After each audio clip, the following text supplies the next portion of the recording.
سلام تعني هبلي زي خبركم من فتوات تخطاتلت مدف سابوين تايمس لمون كم تلمود نزعل زحرنا لكم حصرتن وانا نزولنا مزينات حزنا لكم مسينا لنا نسنا مكتالكم نعدم فلما عندنا تاتم نباكم كنقبل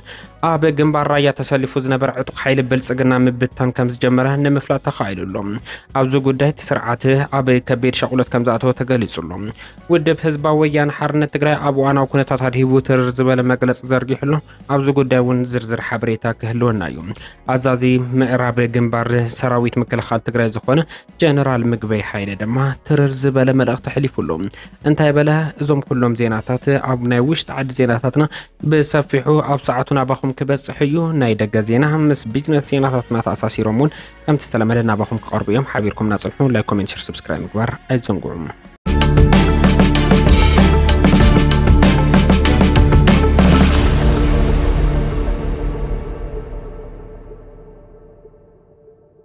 كابن حس حمش تسقع 14 عامة مرت باقوزازرا غز اب تግራይ ዝህሉ ትንበያ ዝናብ ኣብ ዞባ ምዕራብ ትግራይ ኣብ ዝሓ ወረዳታት ዝለዓለ መጠን ዝናብ ክረክብ ተጽቢት ከም ዝግበር ተገሊጹ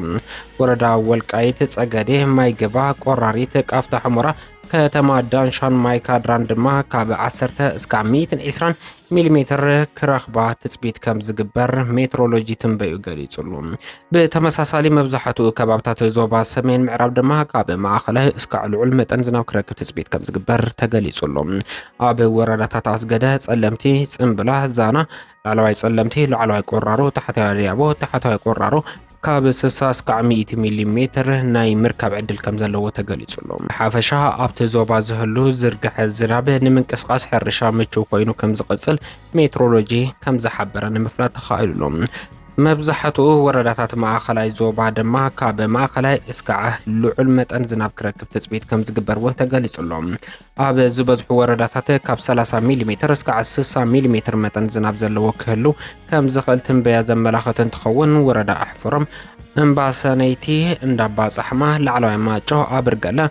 ሓሓለን እገላን ራማ ዓዲ 4 ድማ ካብ ዞባ ማእኸል ትሑት መጠን ዝናብ ዝረኽቡ ቦታታት ምዃኖም ተገሊጹሉ በአንጻሩ ዝበዝሑ ከባብታት ዞባ ምብራቕን ደቡብ ምብራቕን ደቡብን ድማ ካብ ብጣዕሚ ዝተሓተ ክሳዕ ብውስን ማእኸላይ መጠን ዘለዎ ዝናብ እዚ ማለት እውን ካብ 10 እስከ 40 ሚሊሜትር ናይ ምርካብ ዕድል ዘለዎም እንትኸውን ኣብ ኣጽቢም ጻዕዳ እምባ ኢሮፕ ጸርዖም በርታ ካብ ዞባ ምብራቕ ከምውን ወረዳታት ራያ ዓዘቦ ራያ ጨርጨር ራያ ላማጣ ካብ ዞባ ደቡብ ድማ ትሕቲ 30 ሚሊሜትር ናይ ምርካብ ዕድል ከም ዘለዎም ተተንቢሎም በሓፈሻ ድማ ሰለስቲ ዞባታት ዞባ ምብራቕ ደቡብ ምብራቕ ደቡብን ካብቲ ልሙድ ንታሕቲ መጠን ዝናብ ክህሉ ተጽቢት ከም ዝገብር እቲ ትንበያ ሜትሮሎጂ የመላኽት ዋና አዛዚ ግንባር ምዕራብ ጀነራል ምግበይ ሃይለ ስርዓት ብልጽግና ከይጠፍአ ህዝብ ትግራይ በሰላም ይነብርን ክብል ገሊጹ ዋና አዛዚ ግንባር ምዕራብ ዝኾነ ጀነራል ምግበይ ሃይለ ስርዓት ብልጽግና ኣብ ትግራይ ብ2013 ዓመተ ምህረትን 2014 ዓመተ ምህረት ጆኖሳይዳዊ ኩናት ከፊቱ ህዝብ ትግራይ ንምጽናት ዝገበሮ ጻዕሪ ስለዚ ተሳኽዕሉ ድሕሪ ውዕል ፕሪቶሪያ እውን እንተኾነ ካብቲ ናይ 2013 2014 ዝነበረ ኩናት ዘይነኣስ ግዚያዊ ምምሕዳር ሽፋን ተጠቂሙ ብዝኸፈ بمصنات حزب تግራይ ከቢድ ዋጋ ከፈል ገይሩ ይከበል ጠቂሱሎም ጠቅላላ ኣብ ናይ መኸተ ዓቕምና ኣብ ናይ ፖለቲካን ኢኮኖሚን ኣብ ናይ ሓድነትን መንነትን ብኸባባውነትን ካልኦትን በታን ተግባር ነዚ ተላእኽቲ ዝኾኑ ባንዳታት ብምብዳብ በማኢት ሚሊዮን ገንዘባት መዲቡ ከጥፈና ተረባሪቡ ይክብል ዝገልጽ ጀነራል ምግበይ ሃይለ ህዝብ ትግራይ ድማ እንበርካ ካብ ጸገም እዚ ክንወጽድና ብምባል ኣብ ሻቁሎትን ጥርጣርን ወዲቑ ጸኒሕ እዩ ነዚ ምስትኽኻልን ምምዕራይን ብዝተገበረ ዘይሕለል ኩለ መዳያው ቃልሲ ብምግባር ብፍላይ ድማ ጫፍ ብልሒ ናይ ተቃልሲ ዝኾኑ ሰራዊት ትግራይ ብጸለእቲ ከይተደናገሩ ኣብ ህዝባዊ መትከላት ጠጠው ብምባል ነቲ ዝተፈጠረ ጸገም ብውነ ብምርዳ ኣብ ጽኑዕ ህዝባዊ ዕላማን መትከልን ብምስላፍ ዝነበረና ስሩዕ መንግስቲ ናብ ስሩዕ ስርሑ ብምምላስ ኩሉ ናይ መኸተ ዓቕምና ናብ ሓደ ብምምጻ ተማዕራሪና ሕዚ ድማ ብጣዕሚ ኣብ ዝሓሸ ቁመና ንርከብ ክብል ጠቂሱሉ ጀነራል ምግበይ ሃይለ መልእኽቱ ብምቕጻል ድማ እዚ ብምግባርና ኣብ ጸላኢ ዓቢ ዝተብሃለ ስንባደ ፈጢሩ ኣብ ውሽጥና ድማ ናይ ተጋሩ ባህልን ሓድነትን ኣብ ዝኸፈ እዋን ሓድነትና ብምጥንኻር ጸልእትና ከመይ ከም ንስዕሮ ዘመስክርናሉ ወሳኒ እዋን ክብል ክጠቅስ ተራእዩሎም እዚ ድማ ኣብ ታሪክ ህዝቢ ትግራይ ንወለዶ ክስነድ ዘለዎ ዓቢ ታሪክን ስርሒትን ክብል ክንእዶ ተራእዩሎም ኣብ መወዳእታ ስርዓት ብልጽግና ንውዕል ፕሪቶሪያ ኣፍሪሱ ናብ ቁልዕ ኩናት ንምእታው ሰራዊቱን ጋዕገልጠሙን ኣክቲቱ ህዝቢ ትግራይ ንምጽናት ምድላው ወዲኡ ቃታ ምስሓብ ተሪፍ ወሎ ክብል ዝገልጽ ጀነራል ምግቢ ሃይለ ስለዝኾነ ድማ ኩሉ ዓቕምታትና ተጠቒምና ኣብ መቃብር ስርዓት ብልጽግና ህልውናን ሉዓላውነትናን መሰል ዓርሲ ውሳነና ንምርጋጽ ኩሉ ትግራዋይ ፈታዊ ትግራዋይ ኣብ ጎንና ክስለፍ ይግባእ ክብል መልእኽቲ ሕሊፉሎም ካብ ታሪካዊ ጌጋ ንምምላስ ዝተፈጠረ ዕድል ብዝብል ርእሲ ፖለቲካዊ ውድብ ህዝባዊ ወያነ ሓርነት ትግራይ ሎማዓንቲ ዝዘርግሖ መግለጺ ህዝቢ ትግራይ ነቲ ኣብ ልዕሊኡ ዝተኣወጀ ጆኖሳይድ ብጽንዓት ኣብ ምምካት ይርከብ ነቲ ዘይተርፈ ዓወት ብቐረባ ርሕቀት እናጠመተ ድማ ብዘላቕነት ህልውኑ ንምርጋጽ ኣብ ዝውስን መድረኽ ኮይኑ ይረባረበሎም ነዚ ወሳኒ መድረኽ ብዓወት ንምዛም እውን ኣብ ሓደጋታቱ መውፅኢ ኣንፈቱ ብዕምቀት ዘትዩ ቃልሲ ኣጠናኺሩ ካብ ምዕዋት ወፃኢ ካላማረፀ ከም ዘይብሉ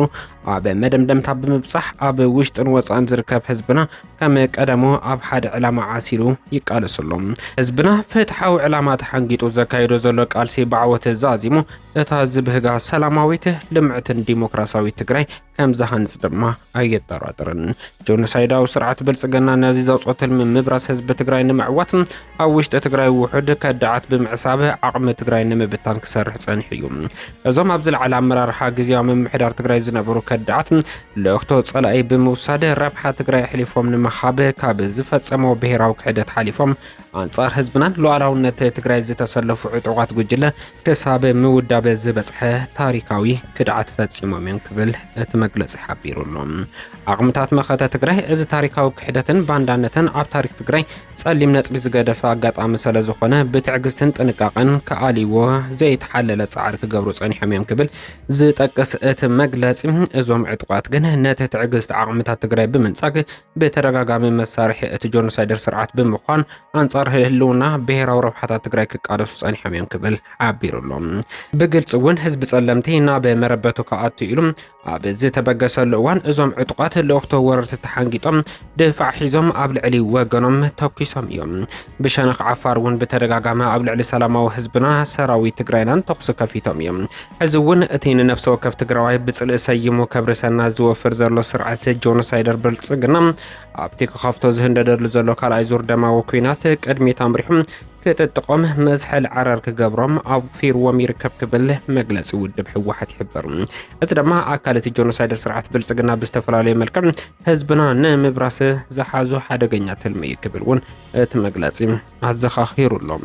ዓቕምታት መኸተ ትግራይ ነቶም ኣብዚ ታሪካዊ ጌጋ ዝተሰለፉ ተጋሩ ካብ ጌጎም ተጣዒሶም ናብ ህዝቦም ክምለሱ ተደጋጋሚ ጻውዒት ከቕርብ ጸኒሑ እዩ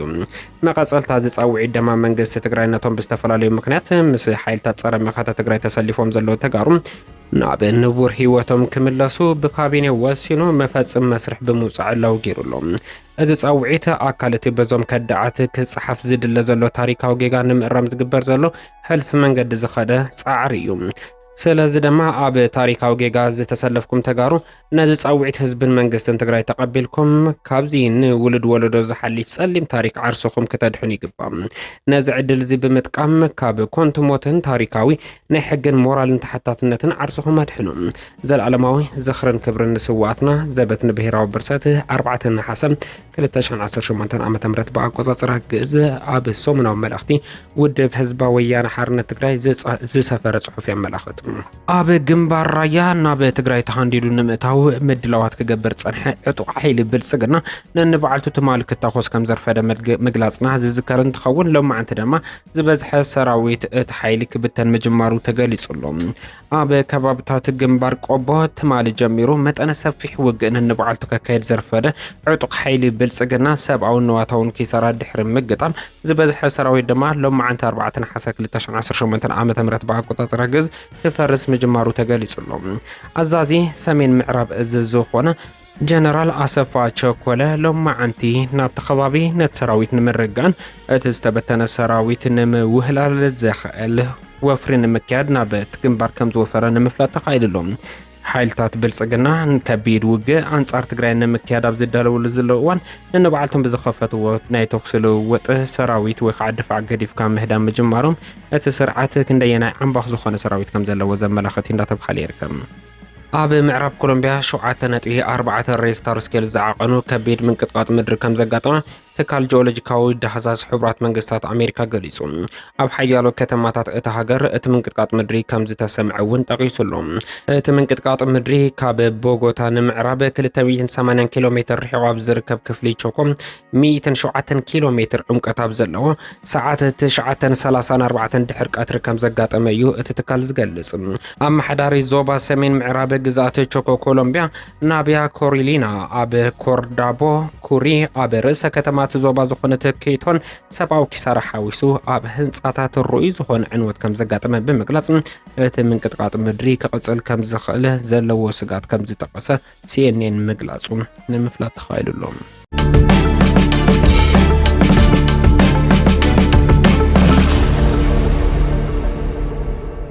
ኣብ መወዳእታ ናብ ቢዝነስ ዜናታትና ክነስገረኩም ዝኸበርኩምን ፍትዋትን ተኸታተልትና ዋጋ ነዳዲ ንግሆ ካብ ዝነበረ ወሰኽ ብምርኣይ ብ3 ሚእታዊ ወሰኽ ኣብ ዘርእየሉ ዕዳጋ ብ86.09 ዶላር እንዳተሸጠ ይርከብ። ዘይተጻረየ ናይ ኣሜሪካ ነዳዲ ድማ ብ3.3 ሚእታዊ ወሰኽ ኣብ ዘርእየሉ ዕዳጋ ብ80.73 ዶላር ክሽየጥ ኣርፊዱሎ። ዋጋ ወርቂ ንግሆ ካብ ዝነበረ ብ0.3 ሚእታዊ ወሰኽ ብምርኣይ ብ4,656.98 ዶላር ንሓደ ኦንስ ክሽየጥ ኣርፊዱሎ። ኣብ ዕዳጋታት ክሪፕቶ ምቕናስ ዝተረኣየ እንትኸውን ቢትኮይን ብ1 ሚእታዊ ዋግኡ ብ1.86 ሚእታዊ ዋግኡ ብምቕናስ 64,006 ዶላር ክሽየጥ ኣርፊዱሎ። ኢቴርየም 900 ዝወረደሉ ብ2.5 ሚእታዊ ዘሽቆልቆለሉ ዕዳጋ ዝተመዝገበ እንትኸውን ብ1875 ዶላር እንዳተሸጠ ኣርፊዱሎ። ኣብ ተመን ሸርፊ ወፃኢ ኢትዮጵያ ድማ 1 ዶላር ብ159.8 ብር ተዓዲጉ ብ162.9 ብር ክሽየጥ ኣርፊዱሎ። ሓቢርኩም እናሰለጸናኹም ካብ ልብና መስገን።